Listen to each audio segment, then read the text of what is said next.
Hi everybody, it's Gerald S here, and so this video is going to be on mental health.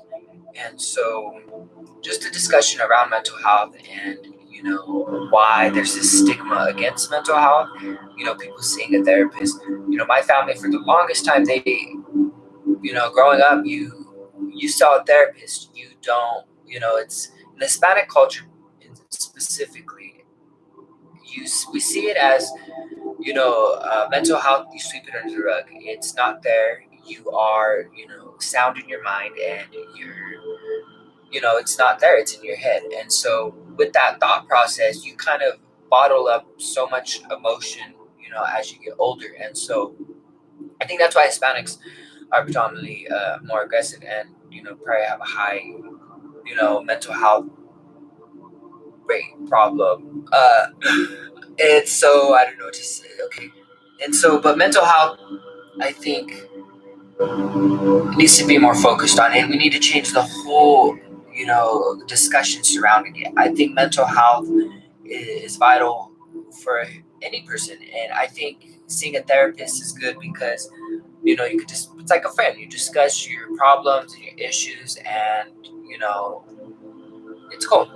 I don't have a therapist anymore. I didn't need her anymore, so but I do think people need therapy, and I think trauma has a lot to do with it too. I think trauma people go through really dictates, how they act when they grow up, and people have triggers and stuff. So trauma is definitely a main proponent in this mental health. Let me read the chat. Hold on. I don't care. 49 live. Please get off my live. This discussion is not about that. Catch fries. 49. Do I know him too? I don't know what you're talking about. Bro, Elijah. Hey, what's up?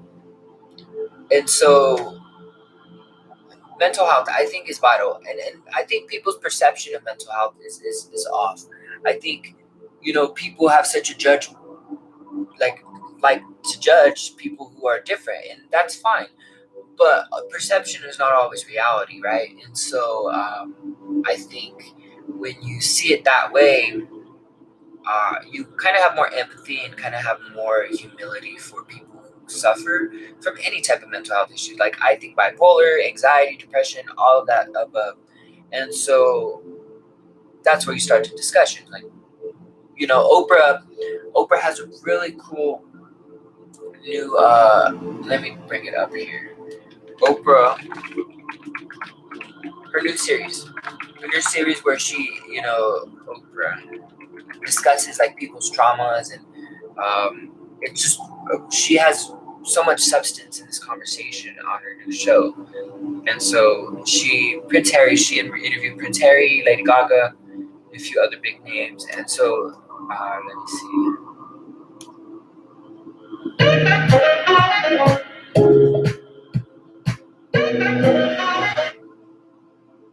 Broken. And so let me see. Let me bring it up right here. I'm just sitting down and listening to somebody.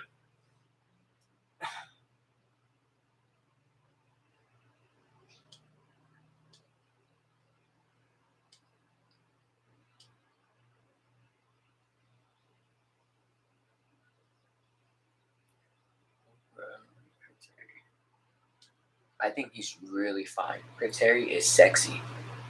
He is, and his wife is so beautiful. Let's see. How do I spell Oprah? How do you spell Oprah? Oprah Harry. There you go. At Domino's, we're more than just pizza for $5.99. We're $5.99 bread twists, $5.99 sandwiches, $5.99 pastas, $5.99 chicken, and yes, $5.99 pizza too. We didn't stop at pizza. You don't have to either. I'm just sitting down and listening to somebody. But this is the new show. I can put a smile on it, but inside feel completely broken. Now that is from the Me You Can't See. That's a new series on Apple TV Plus that premieres today. The multi-part documentary was co-created by Oprah and Prince Harry. The series is about mental health told by real people, some famous, some not. They all struggle with their emotional well-being. Oprah and Harry not only created it, they both appear in it to tell their individual stories. But they began talking about this project more than a year and a half ago. To make that decision to receive help is not a sign of weakness. In today's world, more than ever, it is a sign of strength. From the first.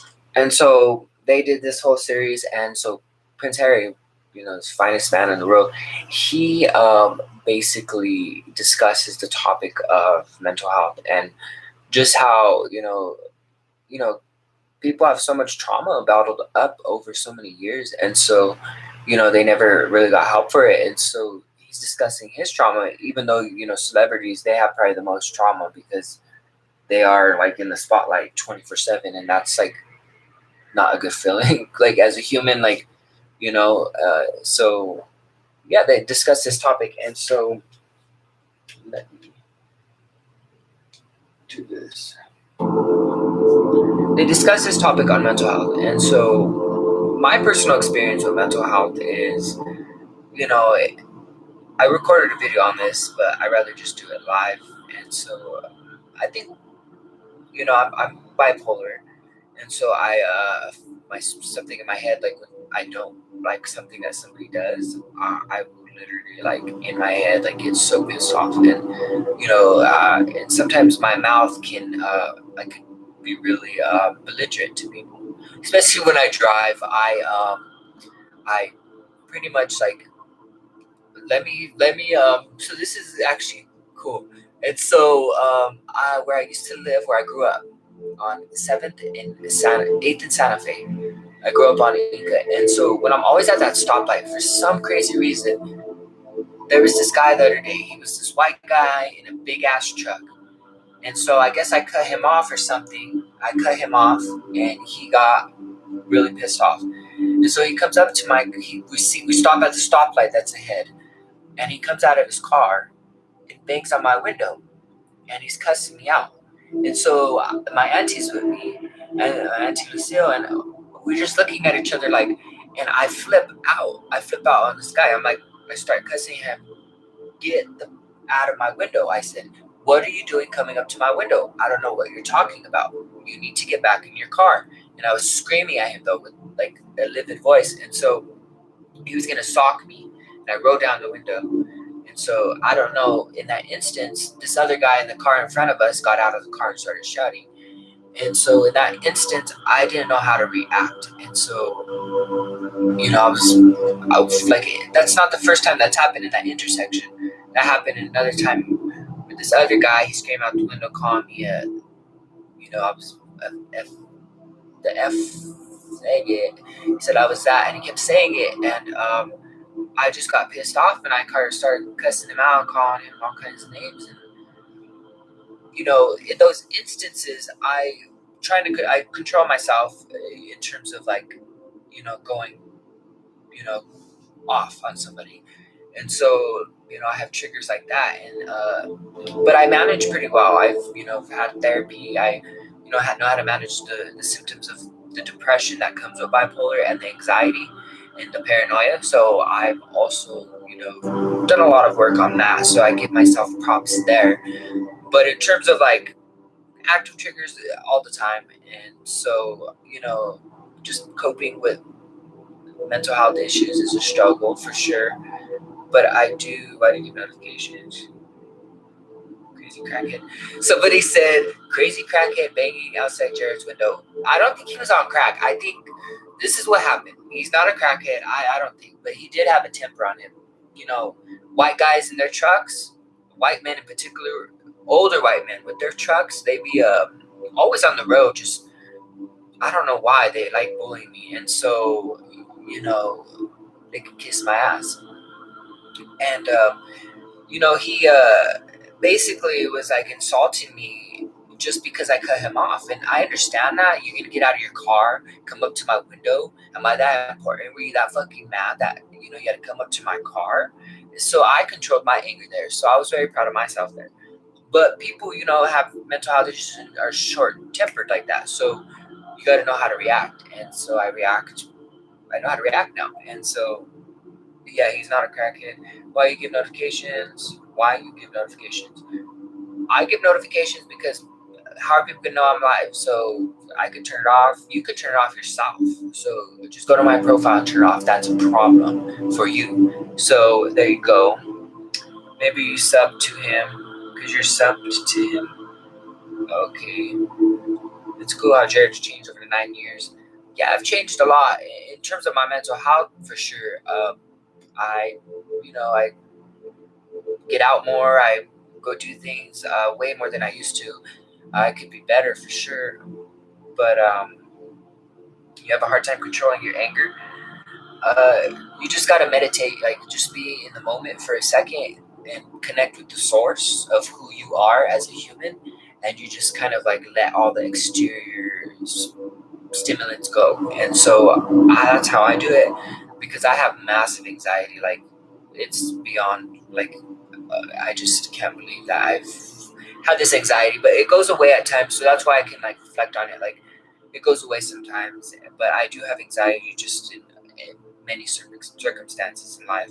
And so it's unfortunate to have this type of anxiety.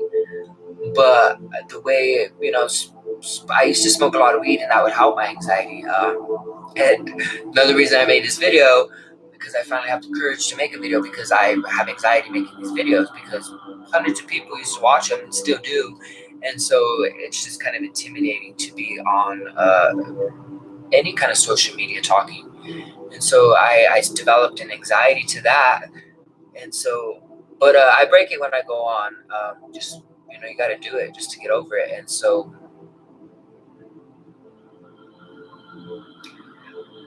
yeah, when I became an adult, I felt it's intimidating. I think the world is very intimidating, but you can't let people intimidate you and belittle you and humiliate you. When you allow people to disrespect you, that is when it will continue. So you got to have boundaries in life. And so if you don't have those boundaries, people are going to run all over you. So there's that. All right. I think this is very substantive. So do 5 people on here, do you have any questions about mental health? I'm trying to be more interactive, and I think that makes good conversation. Yeah. But yeah, you shouldn't care what people think. People will think whatever the fuck they want. And so I don't know if I could cuss on here. Oh wow, bleep it out, get blocked. I don't give a shit. And so I'm just trying to be, authentic. And so, yeah. But mental health, it's a struggle. It's a constant struggle.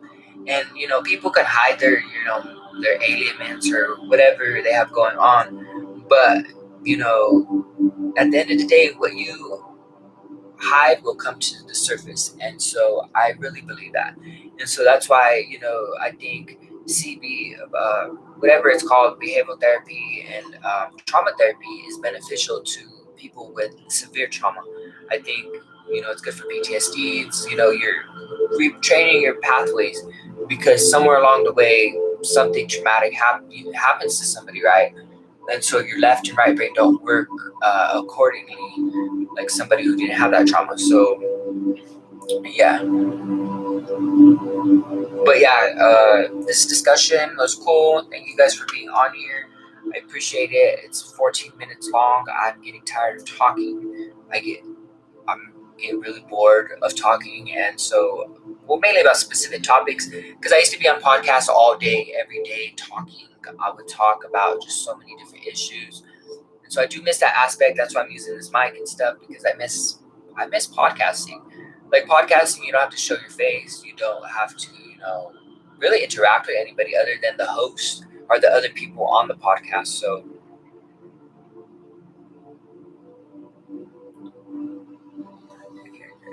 yeah, you're welcome. I just wanted to bring light to this discussion now that I feel like making videos. And so, yeah, thank you guys. I think about 30 people joined. And so I really appreciate you guys all for watching.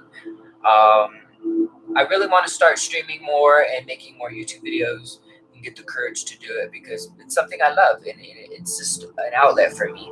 Like I love speaking and, people view my stuff, like thousands of people. So, I don't know, why not? Why not make use of my platform that I kind of have? And, if it could grow, cool. It's just like gambling. Boom, if I get famous, who cares? At this point, because I've already had that popularity before. And so I have that perspective of, it comes and goes, it comes in waves, especially people who are famous, like, like The Weeknd, like, you do performance and you get more viewership and more people find out about you. Certain names already have their rapport, right? But, like, that's why I still make YouTube videos, because you never know. But, yeah, thank you guys. I actually have more viewers now than I did 20 minutes ago. So, I mean, this live could be on mental health. But, yeah, this pandemic didn't help mental health at all. I think the pandemic only exacerbated the issue. It was crazy just being in your house and not leaving. And so I've kind of gotten used to that. But, I want to go to the movies. I haven't been to movies in about 8 or 9 months. I still haven't done that. I still haven't went to a baseball game. I still haven't went to a basketball game because I got in an argument with my sister in Cancun. We were supposed to go and all this bullshit. Drinking is bad for mental health. Smoking weed. I think drinking is way worse than smoking marijuana. I think drinking is probably the main proponent to a lot of, violence, a lot of anger, a lot of resentment. Drinking is just not, to me, my grandma never drank, my mom don't drink, my dad is an alcoholic. And so I think drinking just ruins a lot of families, and it ruins a lot of things for people. And I drink wine, but smoking marijuana is my thing. And I think marijuana, there's so much more that needs to be studied, yes, with the way the human brain reacts to it and the way certain people react to it. But I do think it's beneficial in the way, that it kind of calms people down and, just the herbal benefits of it. I think it's way better than drinking. So, but I do think, the certain issues surrounding weed, like how it can put people into psychosis and exacerbate like mental health issues like anxiety and depression. I think that should be studied for sure, and treated carefully because it is a drug. And so, yeah, but I think the benefits sometimes outweigh, the side effects of anything. So the benefits, you take it, smoke it. Alcohol, I don't really see the benefit to that. Maybe red wine, in terms of like, your gut bacteria. But, alcohol, yeah, in moderation. Anything's good in moderation. And, yeah, thank you guys for watching. I appreciate you guys for having this discussion with me. It could have been more substantive. I don't know. I need to rewatch it to see. I'll rewatch it later. Appreciate you guys for watching. My website is going to come back up at jaredvaldez.com, and I'm going to put my photography and, my podcast back up on there. I took it down because the domain, the host, blah blah blah.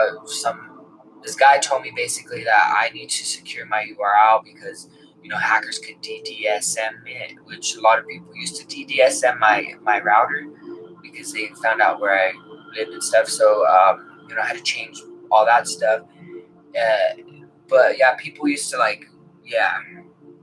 and so that's why my website's down. But I would love to put my photography and stuff back up. It's still up, but it's under a Weebly because it's a website builder. So it's under a Weebly URL. The porting and stuff, I know how to port a URL to a domain and point it that way. But I just got lazy and didn't care to do it, to be honest. And so, yeah, it should be back up maybe by the end of the week since I'm not working or going to school this week, and just enjoying almost before summer comes. And so, yeah, thank you guys for watching, and yeah, stay cool.